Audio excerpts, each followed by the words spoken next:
আসসালামু আলাইকুম সুপ্রিয় শিক্ষার্থীবৃন্দ, জাতীয় বিশ্ববিদ্যালয়ের অনলাইন ক্লাসে আবারও তোমাদেরকে স্বাগত জানাচ্ছি।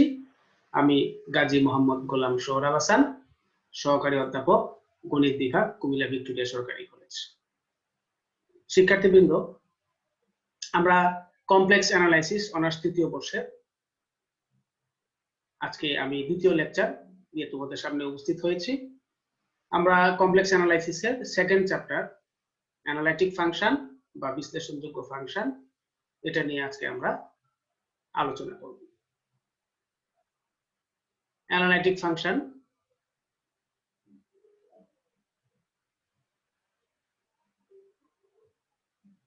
ফাংশন কাকে বলে আমরা নিচের ক্লাস থেকে পড়ে এসেছি। আমরা অ্যানালাইটিক ফাংশন পড়ার আগে এখানে কিছু ডেফিনেশন, এখানে আমরা দুটো ডেফিনেশন দিয়েছি, single valued function, many valued function. Single valued function হলো যে এক মান বিশিষ্ট, বহুমান বিশিষ্ট। আমরা এটার শুধু একটা এক্সাম্পল দেখে নেই। আমরা এক্সাম্পলে দেখতে পাচ্ছি w = z², z এর একটি সিঙ্গেল ভ্যালু দেয়া হলে w এর কেবলমাত্র একটি মান পাওয়া যায়, কারণ কি এটা একটা পূর্ণবর্গ সংখ্যা। w = function of z = √z। এখানে z এর একটি মানের জন্য w এর দুটি মান পাওয়া যায়, দুটি করে মান পাওয়া যায়, সেজন্য এটা মেনি ভ্যালুড ফাংশন। তাহলে ফাংশন সম্পর্কে আমরা আরো ব্যাপকভাবে আলোচনা করব, বিশেষ করে জটিল সংখ্যায় ফাংশনগুলো কি ধরনের হয়। আমরা চলে যাচ্ছি পরবর্তী স্লাইডে। অ্যানালাইটিক ফাংশন একটি এক মান বিশিষ্ট ফাংশন বা single valued function fz K z = a বিন্দুতে অ্যানালাইটিক বলা হবে যদি a এর প্রতিবেশে z - a, দ্যাট মিন্স এই নেইবারহুডে প্রত্যেক বিন্দুতে এই কমপ্লেক্স ফাংশনটা যদি ডিফারেন্সিয়েবল হয়। অর্থাৎ একটা শর্ত কি, যে এটা ডিফারেন্সিয়েবল হতে হবে, তাহলে এটা অ্যানালাইটিক হবে। এখানে আছে কোন ডোমেনে বৈশ্লেষিক ফাংশন বা analytic function, regular function or homomorphic function in a domain. তাহলে কোন ডোমেনে ডি এর কতিপয় বিন্দু ব্যতীত যদি সকল বিন্দুতে fz ফাংশনটি ডিফারেন্সিয়েবল হয়, তাহলে fz কে ডি ডোমেনে অ্যানালাইটিক বলা হয়। অর্থাৎ যেই বিন্দুগুলোতে অ্যানালাইটিক না হবে তাদেরকে বলা হয় ব্যতিক্রমী বিন্দু বা সিঙ্গুলার পয়েন্ট। তাহলে ডোমেনের যে সকল বিন্দুগুলোতে অ্যানালাইটিক হয়, অন্তরীকরণযোগ্য হয়, তাহলে সেটা অ্যানালাইটিক হয়। আর যেখানে অন্তরীকরণযোগ্য না হয় সেগুলোকে বলা হয় সিঙ্গুলার পয়েন্ট। কোন বক্ররেখা বরাবর analytic, analytic function along a curve. তাহলে কোন বক্ররেখা সি বরাবর একটি এক মান বিশিষ্ট ফাংশন অ্যানালাইটিক হবে যদি সি কে ধারণকারী এলাকা আর এ অ্যানালাইটিক হয়। এটা আমরা কমপ্লেক্স ইন্টিগ্রেশন যখন আলোচনা করব তখন এখানে আমরা সি বরাবর একটা সার্কেল, সেই বরাবর একটা নির্দিষ্ট এরিয়ার মধ্যে ফাংশনটা অ্যানালাইটিক হলে কি হয়। শিক্ষার্থীরা, আমরা চলে যাচ্ছি পরবর্তী স্লাইডে।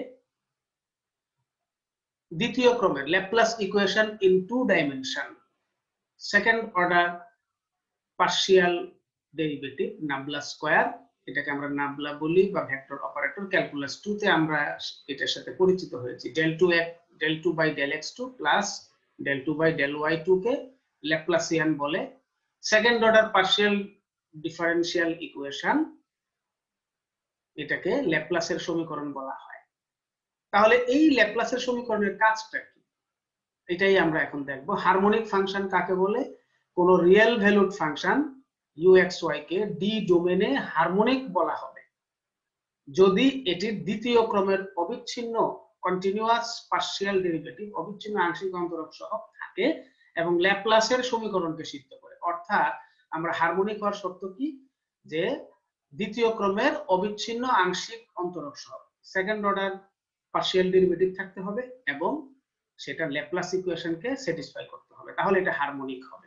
তাহলে হারমোনিক হওয়ার কন্ডিশন শিখলাম, ল্যাপ্লাস ইকুয়েশনটা কি আমরা জানলাম। আমরা চলে যাচ্ছি পরবর্তী স্লাইডে।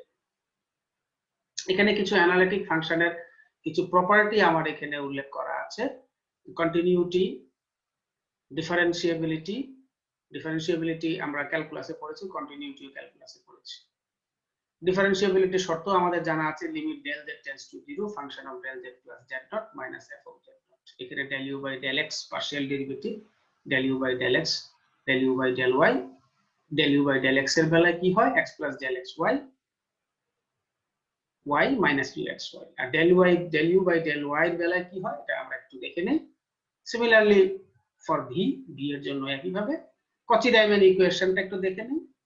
কচি-রাইমান ইকুয়েশনে del u by del x equals to del v by del y এবং del u by del y equals to minus del v by del x। তাহলে এটা কি, কচি-রাইমান ইকুয়েশন। এটা আমাকে মনে রাখতে হবে, এটা দিয়ে আমরা অ্যানালিটিক ফাংশন না শুধু, এটা আমরা সর্বশেষ অধ্যায় পর্যন্ত আমরা কচি-রাইমান ইকুয়েশনটা কমপ্লেক্স ভেরিয়েবলে এটা খুব ইম্পর্টেন্ট একটা জিনিস। কচি-রাইমান ইকুয়েশন, ল্যাপ্লাস ইকুয়েশন একটু আগে আমরা দেখেছি, del to u equals to 0, del to v equals to 0, যেখানে এই নাবলা বা vector operator i del del x plus j del del y plus k del del z, এটা আমরা ক্যালকুলাস 2 তেও আমরা এটার সাথে পরিচিত আছি। চলে যাচ্ছি আমরা পরবর্তী স্লাইডে। কচি-রাইমান ইকুয়েশন অ্যানালাইটিক হওয়ার necessary condition for fz to be analytic। তাহলে এখানে আমরা দেখতে পাচ্ছি যে একটা কমপ্লেক্স ফাংশন দিয়েছে fz equals to uxy plus ivxy।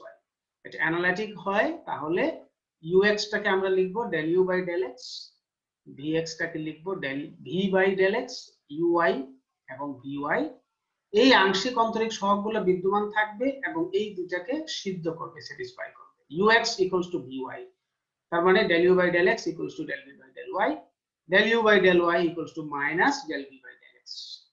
তাহলে আমরা প্রমাণ করতে গিয়ে আমরা একটা এটা ডিফারেন্সিয়েবিলিটির শর্তটা ব্যবহার করব, z plus del z minus f of z, z del z tends to 0, অর্থাৎ del x tends to 0, del y tends to 0।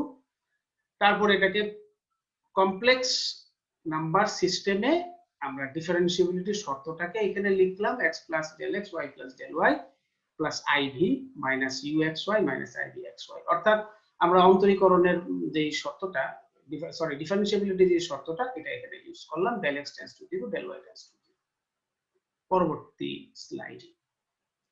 এখানে x অক্ষ বরাবর, x টা হলো এখানে রিয়েল অ্যাক্সিস বরাবর, del y 0 এবং del x tends to 0।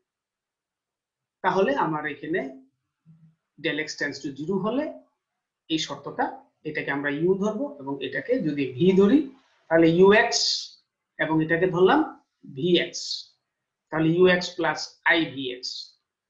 y অক্ষ বরাবর যদি del x 0 হয় এবং del y tends to 0 হয় তাহলে এইভাবে লিখতে হবে, x y plus del y minus uxy, v x y plus del y minus vxy।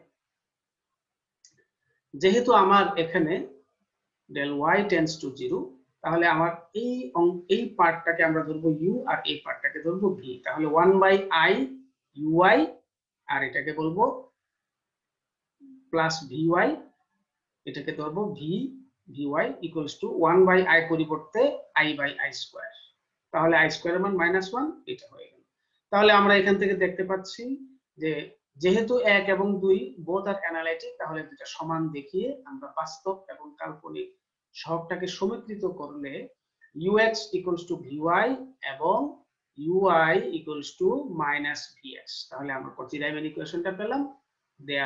তারা ফরাসি গণিতবিদ, এখানে দেওয়া আছে কচি এবং রাইমান দুজনের নাম অনুসারে কচি-রাইমান ইকুয়েশন। আমরা পরবর্তী স্লাইডে চলে যাচ্ছি।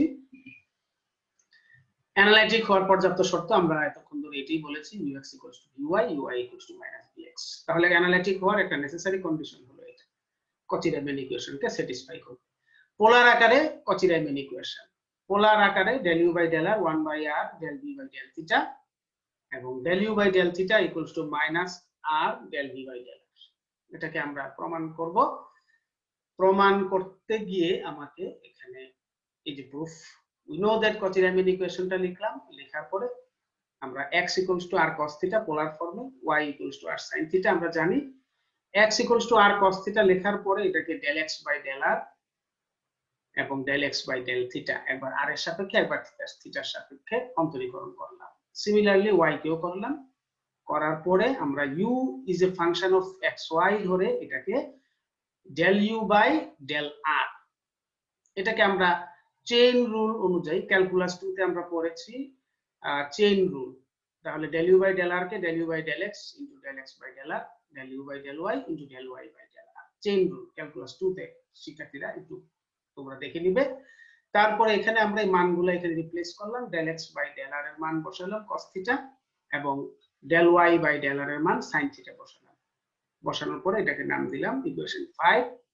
আবার আমরা del u by del theta এটাকেও চেইন রুল আকারে লিখলাম। লেখার পরে একই ভাবে আমরা del x by del theta এবং del y by del theta মান দুটো বসিয়ে এখানে আর টাকে সাইড চেঞ্জ করে আমরা নাম্বার 6 ইকুয়েশন পেলাম। আমরা চলে যাচ্ছি পরবর্তী স্লাইড। এখানে ভি সিমিলারলি একই ভাবে আমরা ভি ইকুয়ালস টু vxy এটাকে আমরা del v by del r এবং del v by del theta মান বের করব, এটাকে চেইন রুল আকারে সাজাবো এবং ওই del x by del r এবং del y by del r এর মান দুটো এখানে বসিয়ে দিব এবং এখানে del x by del theta এবং del y by del theta এখানে বসিয়ে দিয়ে আমরা দুটো ইকুয়েশন পাবো 7 এবং 8। তাহলে আমরা 5 এবং 8 কে যদি কম্পেয়ার করি তাহলে আমরা এটা এই ইকুয়েশনটা পাচ্ছি এবং 7 এবং 6 এই দুটাকে কম্পেয়ার করলে আমরা এই ইকুয়েশনটা পাচ্ছি। 6 এবং 7, 6 এ আছে 1 by r del u by del theta আর 7 এ আছে del 1 by r del v by del theta.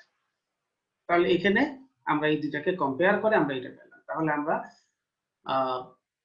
কচি-রাইমান equation in polar form আমরা এটা প্রমাণটা দেখে নিলাম, পরীক্ষায় আসে। নেক্সট আমাদের এখানে একটা কমপ্লেক্স ফাংশন দেওয়া আছে, function of z equals to uxy plus ivxy। এটা অ্যানালাইটিক ফাংশন। এটা অ্যানালাইটিক ফাংশন প্রমাণ করার জন্য আমরা এখানে ফাংশন একটা কমপ্লেক্স ফাংশন দেওয়া আছে fz u প্লাস iv। এটাকে আমরা কচি-রাইমান ইকুয়েশন থেকে যে কন্ডিশনটা, এই কন্ডিশনটা লিখে এটাকে আমরা একবার x এর সাপেক্ষে একবার y এর সাপেক্ষে ডেরিভেটিভ করে নিলাম। তারপরে আমরা এইখানে সমীকরণটাকে দুই পাশে আলাদা আলাদা ভাবে দেখিয়ে আমরা এখানে কচি-রাইমান ইকুয়েশনটাকে এখানে অ্যাপ্লাই করলাম। del u by del y equals to minus del v by del x এবং del u by del x equals to del v by del y। এই দুটো বসিয়ে আমরা দেখলাম যে এটা ল্যাপ্লাস ইকুয়েশনকে স্যাটিসফাই করে, দ্যাট মিন্স ইকুয়ালস টু 0। ল্যাপ্লাসের সমীকরণকে সিদ্ধ করে, অতএব এটা হারমোনিক। হারমোনিক সেই ক্ষেত্রে আমরা বলতে পারি ল্যাপ্লাসের সমীকরণকে সিদ্ধ করে এটা হারমোনিক। তাহলে হারমোনিক হওয়ার যে প্রপার্টিটা সেটা আমরা এক নজরে দেখে নিলাম। শিক্ষার্থীরা আমরা চলে যাচ্ছি পরবর্তী স্লাইডে। Harmonic function, if a function satisfy Laplace equation then it is called harmonic function। এটা এতক্ষণ ধরে আমরা তোমাদেরকে এই কথাটাই আলোচনা করেছি। এখানে একটা ছোট্ট একটা ফর্মুলা দেওয়া আছে, মিলনে থমসন মেথড। এটা আমরা ইউজ করব সামনে প্রবলেম সলভ করার সময়। একটু এক ঝলক দেখে নেই। f dash z phi 1 z0 minus I phi 2 z0। এখানে w equals to function of z equals to a uxy plus ivxy। এটা হলো একটা কমপ্লেক্স ফাংশন। আমরা কিভাবে লিখি সেটার একটা স্ট্যান্ডার্ড ফর্ম আমরা দেখালাম। একটা প্রবলেম এখানে দিয়েছি ছোট। এই প্রবলেমটা বলেছে যে এই ফাংশনটা কি অ্যানালাইটিক কিনা। তোমার উত্তরের পক্ষে এটা ছোট্ট একটা প্রবলেম যে এটা অ্যানালাইটিক কিনা। অ্যানালাইটিক হওয়ার জন্য আমরা ফাংশনটাকে রিয়েল এবং ইমাজিনারি পার্টটাকে আলাদা করে নিলাম। একটাকে u একটাকে v ধরে এটাকে x এর সাপেক্ষে এবং y এর সাপেক্ষে, আবার v কে x এর সাপেক্ষে এবং y এর সাপেক্ষে ডেরিভেটিভ করে আমরা দেখলাম যে del u by del x এবং del v by del y same. del u by del y equals to minus del v by del x। তাহলে এখান থেকে কচি-রাইমান ইকুয়েশনকে সিদ্ধ করে সো এখানে চারটি আংশিক অন্তরণ, এই যে চারটা পার্শিয়াল ডেরিভেটিভ তাদের মান আমরা একটা ধ্রুবক পেয়েছি, দে আর কনস্ট্যান্ট, সুতরাং এরা কন্টিনিউয়াস। তাহলে আমরা তো জানি যে আংশিক অন্তরণ পার্শিয়াল ডেরিভেটিভ যদি কনস্ট্যান্ট হয় তাহলে তারা কন্টিনিউয়াস, অর্থাৎ ফাংশনটি অ্যানালাইটিক। তাহলে কন্টিনিউয়াস এবং কচি-রাইমান ইকুয়েশন সিদ্ধ করে তাহলে আমরা বলতে পারি যে এই ফাংশনটা অ্যানালাইটিক। চলে যাচ্ছি পরবর্তী স্লাইড। একটা ফাংশন দেওয়া আছে f of z equals to u plus iv x cube। এই যে ফাংশনটা বলা আছে যে এটা z not equals to 0, function of z equals to 0 when z equals to, so that fz is continuous and Cauchy-Riemann equation are satisfied. এখানে বলা আছে when z equals to 0 and satisfied by fz is not differentiable. তাহলে এখানে তিনটা জিনিস এখানে আমার কাছে চেয়েছে, কন্টিনিউয়াস প্রমাণ করতে বলেছে, Cauchy-Riemann ইকুয়েশন স্যাটিসফাই করে কিনা বলতে বলেছে, ডিফারেন্সিয়েবল নয় at z equals to 0, তিনটা জিনিস এখানে প্রুফ করতে হবে। তাহলে ফাংশনটাকে আগে আমরা রিয়েল পার্ট এবং ইমাজিনারি পার্টটাকে আলাদা করে নিলাম। এখানে একটু সাইড নোটে দেওয়া আছে রিয়েল অ্যাক্সিস কে ধরতে হবে x অক্ষ, ইমাজিনারি অ্যাক্সিস y অক্ষ, যার অক্ষ তার মান সরাসরি 0 বসানো যাবে না, টেন্ডস টু 0। তাহলে আমরা যার মান তার অক্ষ যেই অক্ষের সাপেক্ষে নিব সেটার মান 0 বসানো যাবে না। তাহলে এখানে আমরা রিয়েল পার্টটাকে আমরা uxy ধরে নিলাম এবং imaginary পার্টটাকে vxy along the real axis y 0। আমরা তো সাইড নোটে লিখেছি রিয়েল অ্যাক্সিসের ক্ষেত্রে y 0 এবং x টেন্ডস টু 0। তাহলে যেহেতু আমি x অ্যাক্সিসের সাপেক্ষে নিচ্ছি তাহলে 0 বসাবো y equals to 0। তাহলে এখানে আমরা limit z tends to 0, limit x tends to 0, y tends to 0। তারপরে আমরা ফাংশনটাকে এখানে লিখলাম, লেখার পরে যেহেতু আমরা y equals to 0 মানটা বসিয়ে দিলাম, বসানোর ফলে আমরা এখানে মানটা পেলাম আলটিমেটলি 0। একইভাবে v এর ক্ষেত্রেও আমরা ফাংশনটা x tends to 0, y tends to 0। তাহলে আমরা এখানে y equals to 0 বসালাম। তাহলে আমরা কি বুঝতে পারলাম যে আমরা যেই অ্যাক্সিসের সাপেক্ষে নিব সেই অ্যাক্সিসের মান 0 বসানো যাবে না। তাহলে x অ্যাক্সিসের সাপেক্ষে নিলে y equals to 0 বসাতে হবে। শিক্ষার্থীরা আশা করি একটু ভালো করে লক্ষ্য করো। আমরা চলে যাচ্ছি পরবর্তী স্লাইডে। अगेन বাই ইমাজিনারি অ্যাক্সিস, ইমাজিনারি অ্যাক্সিসের সাপেক্ষে আমরা এখানে x 0 বসাবো, y টেন্ডস টু 0। তাহলে x 0 বসালে আমরা আমরা এখানে পাচ্ছি 0, v এর বেলায় আমরা x 0 বসাবো, y টেন্ডস টু 0 ঠিক থাকবে, তাহলে আমার এটাও 0। আমার অ্যাক্সিস কন্ডিশন আমার তিনটা, along the line y equals to x। এখানে আরেকটা কন্ডিশন বলা আছে along the line y equals to x, অর্থাৎ x অক্ষর উপরে y অক্ষের উপরে এবং x এবং y যখন সমান, তিনটা কেস। তাহলে এই কেসে আমরা দেখতে পাচ্ছি যে y equals to x বসিয়ে দিলাম, বসিয়ে দিলে আমরা একইভাবে আমরা এখানে মান বসিয়ে y এর জায়গায় বা y এর স্থলে x বসিয়ে আমরা মান পেলাম 0। একইভাবে আমরা y এর স্থলে x, এখানে আমরা যে লিমিটটা একটু লক্ষ্য করি, এই যে x tends to 0 and y equals to x, তাহলে আমরা এখানে মান পেলাম 0। thus in all case আমরা প্রত্যেকটা কেসে দেখলাম যে limit z tends to 0 u এটাও 0 এবং limit z tends to 0 v এটাও 0। তাহলে ফাংশনটা কন্টিনিউয়াস। ফার্স্ট প্রুফ একটা প্রমাণ হলো কন্টিনিউয়াস। চলে যাচ্ছে পরবর্তী স্লাইডে। সেকেন্ড পার্টে বলা হয়েছে যে অরিজিনে এটা, আমার সেকেন্ড পার্টটা আমরা ইকুয়েশনটা প্রশ্নটা একটু আবার একটু রিভিউ করে নেই। বলা হয়েছে যে কন্টিনিউয়াস Cauchy-Riemann ইকুয়েশন স্যাটিসফাই করে কিনা এবং ডিফারেন্সিয়েবল নয়। Cauchy-Riemann ইকুয়েশন স্যাটিসফাই করার জন্য আমরা এখানে del u by del x, এখানে আমরা ডিফারেন্সিয়াল মানটা নির্ণয় করলাম x plus del x y minus uxy। তাহলে del x টেন্ডস টু যেহেতু 0, তাহলে এই শর্তটা আমরা ব্যবহার করলাম। এখানে এই শর্তটা ব্যবহার করে limit del y tends to 0, তাহলে আমরা মান পেলাম del u by del x এর মান হলো 1 এবং del u by del y এর মান 0। del v by del x এর মান পেলাম 0 এবং del v by del y এর মান পেলাম 1। তাহলে আমরা দেখতে পাই যে del u by del x equals to del v by del y, del u by del y equals to minus del v by del x। তাহলে আমরা এখানে আমরা এখানে কোন ফর্মুলাটা ইউজ করেছি, ডিফারেন্সিয়েবিলিটি, অন্তরীকরণ যোগ্যতা এখানে ব্যবহার করেছি। অন্তরীকরণ যোগ্যতা ব্যবহার করে আমরা মান পেলাম ভিন্ন, del u by del x equals to del v by del y এবং del u by del y equals to minus del v by del x, অর্থাৎ আমার Cauchy-Riemann ইকুয়েশনটাকে স্যাটিসফাই করে। শিক্ষার্থীরা তোমরা এটা একটু লক্ষ্য করো, এই del v by del x এটা আমরা অ্যানালাইটিক ফাংশনের কিছু ফর্মুলা আমরা তৃতীয় স্লাইডে খুব সম্ভবত এই সূত্রটা দেখিয়েছি, তোমরা একটু পিছনের দিকে দেখে নিবে সূত্রটা, del u by del x এর ফর্মুলাটা। চলে যাচ্ছি পরবর্তী স্লাইড, থার্ড পার্ট। থার্ড পার্টে ডিফারেন্সিয়াবিলিটি টেস্ট করতে হবে z ইকুয়ালস টু 0। তাহলে f ড্যাশ 0 ডিফারেন্সিয়াবিলিটির শর্তটা আমরা অ্যানালিটিক ফাংশনের কিছু প্রপার্টিজে আমরা স্লাইডে দেখিয়েছি, ওখানে একটু রিভিউ করে নিবে, ওখানে এই কন্ডিশনটা দেওয়া আছে। তারপরে আমরা ফাংশন অফ z, আমরা যে কোশ্চেনটা দেওয়া আছে সেই ফাংশনটা বসিয়ে দিলাম। বসানোর পরে আমরা এখানে x tends to 0 y tends to 0, এখানে আমরা এটাকে ফাংশনটাকে দেখলাম যে আমরা কি পাচ্ছি, রিয়েল পার্ট এবং ইমাজিনারি পার্ট এখানে আলাদা করে দেওয়া আছে।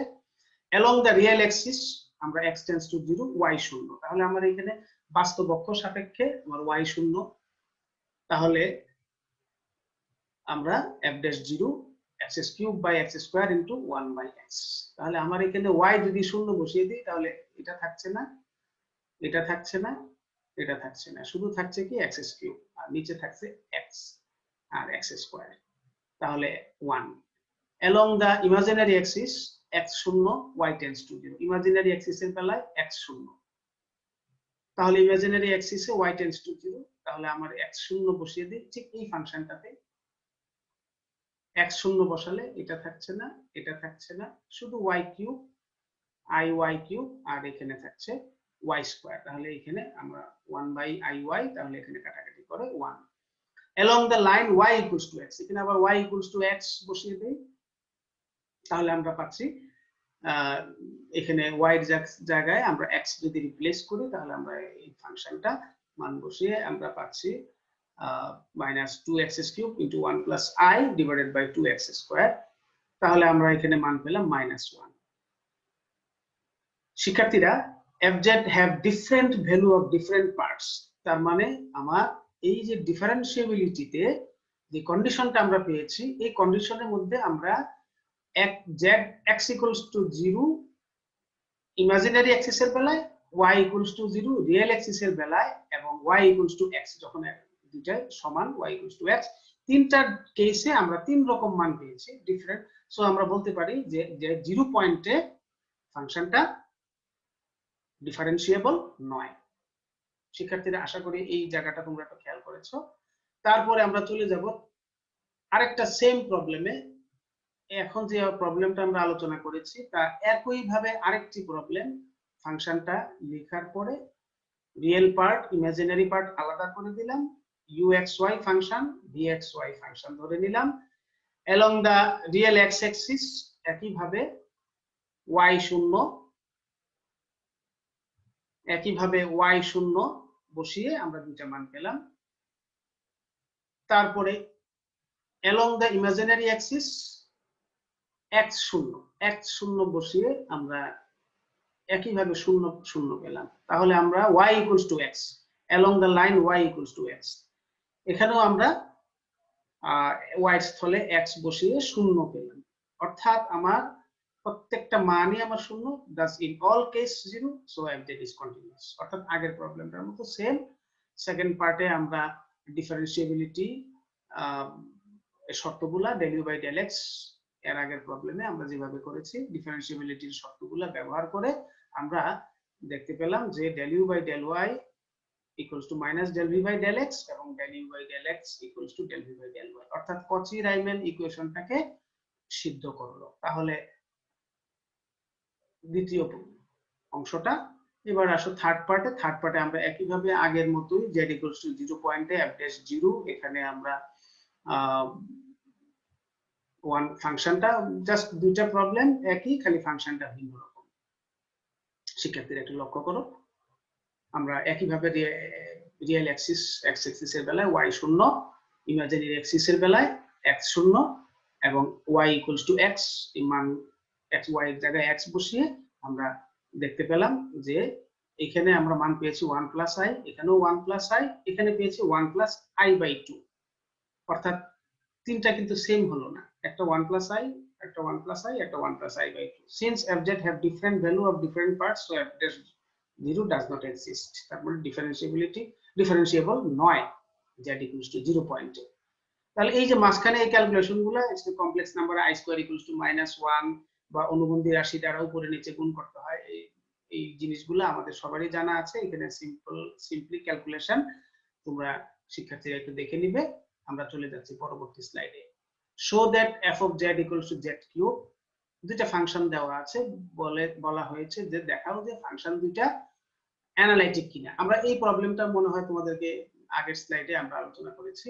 আমরা এখন fz equals to z cube এটা অ্যানালাইটিক কিনা। তাহলে অ্যানালাইটিক হওয়ার কন্ডিশনটা আমরা আবার একটু ঝালাই করে নেই যে কচি-রাইমান ইকুয়েশনকে স্যাটিসফাই করতে হবে। এই কন্ডিশনটা প্রাথমিক কথা হলে কচি-রাইমান ইকুয়েশনকে স্যাটিসফাই করতে হবে। তাহলে fz equals to z cube, তো z হলো x plus iy বসিয়ে দিলাম, তারপরে ফাংশনটাকে uxy plus ivxy, তাহলে uxy plus ivxy, তাহলে আমরা এটাকে a plus b হোল কিউবের সূত্র ভাঙিয়ে এটাকে বাস্তব এবং কাল্পনিক আলাদা করে নিলাম। আলাদা করে এটাকে uxy ধরলাম বাস্তব অংশটাকে, তাহলে সেখান থেকে একবার x এর সাপেক্ষে ডেরিভেটিভ, একবার y এর সাপেক্ষে ডেরিভেটিভ, vxy কাল্পনিক সহগটাকে একবার x এর সাপেক্ষে ডেরিভেটিভ, একবার y এর সাপেক্ষে ডেরিভেটিভ। তারপরে আমরা দেখলাম del u by del x equals to del v by del y এবং del u by del y equals to minus del v by del x। তাহলে শিক্ষার্থীরা আমরা কচি-রাইমান ইকুয়েশন এখানে স্যাটিসফাই করে, সো আমরা del u by del x, del u by del y, del v by del x and del v by del y are continuous in complex plane. Again, যেহেতু আমাদের কচি-রাইমান equation satisfy করে, তাহলে continuous in complex plane. Again আমরা জানি যে এটাকে আমরা যদি আবার f dash z কে যদি এই আকারে লিখি তাহলে আমার 3x + iy হোল স্কয়ার, অর্থাৎ f dash z equals to 3z square which is in the complex plane, so f x is analytic। তাহলে আমার বিষয়টা কি দাঁড়ালো যে আমার এখানে 3z স্কয়ার, অর্থাৎ এখানে আমরা এই del u by del x এটাকে যদি আমরা যদি আবার এইভাবে যদি বাস্তব কাল্পনিক আলাদা করে লিখি তাহলে এটা একটা complex number z equals to x plus iy এই ফর্মে চলে আসে। তাহলে আমরা বলতে পারি যে এটা কমপ্লেক্স প্লেনে আছে, সো fx is analytic। আমরা এই প্রবলেমটা এর আগে স্লাইডে আমরা আলোচনা করেছি। তাহলে আমরা অ্যানালাইটিক প্রুফ করার জন্য আমার প্রথম শর্তটা আজকের ক্লাসে আমরা যেটা লক্ষ্য করেছি যে অ্যানালাইটিক হওয়ার জন্য আমরা কচি-রাইমান ইকুয়েশনকে স্যাটিসফাই করতে হয়। কচি-রাইমান ইকুয়েশনটা স্যাটিসফাই করতে গেলে আমার এখানে ল্যাপ্লাস কন্ডিশনটা জানা থাকতে হয়। হারমোনিক কখন হয়? যদি আমার ল্যাপ্লাস ইকুয়েশনকে স্যাটিসফাই করে। তো এই কথাগুলো আমার এই চ্যাপ্টারে আমরা চলে যাচ্ছি পরবর্তী স্লাইডে। এখানে একটা থিওরেম আছে, থিওরেমটা শিক্ষার্থীরা আমরা একটু একটা গ্ল্যান্স দেখে নেই। Prove that fz equals to z square is continuous everywhere but not differentiable except at the origin, অর্থাৎ এই ফাংশনটা কন্টিনিউয়াস হবে সব জায়গায় কিন্তু অন্তরীকরণযোগ্য হবে না শুধুমাত্র অরিজিন ছাড়া, মূলবিন্দু ছাড়া। তাহলে আমরা এটাকে ফাংশনটাকে আমরা এই কন্ডিশনটা আমরা জানি, কমপ্লেক্স নাম্বারের আমরা এই কন্ডিশনটা দেখেছি, দেখার পরে z z কনজুগেট এখানে x plus iy x minus iy x square plus y square। তাহলে শিক্ষার্থীরা আমার which shows that fz is a function of non-zero denominators for all x and y। তার মানে এই যে আমরা ফাংশনটার মান যে পেলাম x square plus y square এটা ডিনোমিনেটর আমার নন জিরো, সো আমরা বলতে পারি এটা কন্টিনিউয়াস এভরিওয়্যার। ফর ডিফারেন্সিয়েবিলিটির জন্য আমরা আবার z equals to 0 ডিফারেন্সিয়েবিলিটির কন্ডিশনটা বসিয়ে আমরা দেখলাম যে আমরা মান পেয়েছি 0। তাহলে শিক্ষার্থীরা আমরা এক z not equals to 0 ধরি z equals to z not, তাহলে এই ডিফারেন্সিয়েবিলিটির এই কন্ডিশনের মধ্যে আমরা z equals to z not বসিয়ে দিলাম, তাহলে z not plus del z minus f of z not। তাহলে শিক্ষার্থীরা এই limit del z tends to 0 z not plus del z, এখানে আমরা z not plus del z এই কন্ডিশনটা অ্যাপ্লাই করে, অর্থাৎ ডিফারেন্সিয়েবিলিটির শর্তটা একটু ভালো করে লক্ষ্য করলে আমরা বুঝতে পারবো যে কি এখানে f of z not এর পরিবর্তে z not স্কয়ার আর f of z এর জায়গায় z not plus del z। তারপরে এখানে এটাকে আমরা কমপ্লেক্স নাম্বারের ফর্মুলা z z কনজুগেট, তারপরে এটাকে আবার z1 plus z2 conjugate equals to z1 conjugate plus z2 conjugate, তারপরে z1 z2 conjugate equals to z1 z2 conjugate, তারপরে এটাকে গুণ করে তারপরে এখানে ফর্মুলা আবার ইউজ করে প্রত্যেকটাকে আলাদা আলাদা পার্ট পার্ট করে লিমিট বসিয়ে আমরা এই অংশটা পেয়েছি। এই অংশটা এখানে আমরা z0 plus z0 conjugate, এটা হলো along real axis, এবং z0 conjugate minus z0, এটাকে আমরা বলবো imaginary axis. Since two line limits are not equal, যেহেতু এই লিমিট দুইটা সমান নয়, তাহলে আমরা বলতে পারি যে তাদের derivative does not exist, so it is continuous everywhere but not differentiable except at the origin. কিন্তু সব জায়গায় এটা অবিচ্ছিন্ন, কিন্তু ডিফারেন্সিয়েবল নয় শুধুমাত্র অরিজিন ব্যতীত। এই থিওরেমটা পরীক্ষায় আসে শিক্ষার্থীরা, আমরা একটু দেখে নিব। আমরা চলে যাচ্ছি পরবর্তী স্লাইডে। এখানে একটা ফাংশন দেওয়া আছে fz = u + iv e⁻x cos y - sin y, খুব সিম্পল একটা প্রবলেম। এখানে আমরা fz u + iv ধরে আমরা সাইড চেঞ্জ করে আমরা 1 এবং 2 দুইটা ইকুয়েশন পেয়েছি, এটাকে যোগ করে আমরা বাস্তব কাল্পনিক আলাদা করে দিব। তাহলে আমার এখানে কি আছে, u + iv = fz iu - v ifz, 1 2 যোগ করে আমরা এখানে u - v এই মানটা বসিয়ে del u / del x এবং del u / del y মিলেন Thomson এর ফর্মুলাটা ইউজ করলাম, fz = phi1 z0 - I phi2 z0। শিক্ষার্থী এটা মিলেন থমসন মেথডটা আমরা আগে একটু দেখেছি, এটা z0 পয়েন্টে fz z0 = phi1 z0 - I phi2 z0। তাহলে এই মিলেন থমসন মেথডটা আমরা আরো ডিটেইলস পরবর্তীতে আলোচনা করব। এখন এক ঝলক দেখে নেই। u + iv fz ধরেছি, iu i দ্বারা গুণ করেছি, 1 এবং 2 যোগ করেছি, এটাকে আমরা ক্যাপিটাল fz ধরলাম, এই অংশটাকে u + iv, যেখানে u হলো u - v, u হলো u - v, u - v মানটা প্রশ্নে দেওয়া আছে, ডেরিভেটিভ করলাম, phi1 ধরলাম, এটাকে phi2 ধরলাম, মিলেন থমসন মেথড অ্যাপ্লাই করলাম। মিলেন থমসন মেথডে phi1 এর মধ্যে আমার z0 phi2 এর জায়গায় z0 বসিয়ে আমার এটা পেলাম। শিক্ষার্থীরা আজকে আমরা এইটুকু পর্যন্ত। আমরা এখানে একটা থিওরেম আছে, এই থিওরেমটা আমরা বই থেকে একটু দেখে নিব। এই থিওরেমটা ভেরি ইজি। এখানে differentiable at z = 0, differentiable at z not analytic, simple একটা থিওরেম।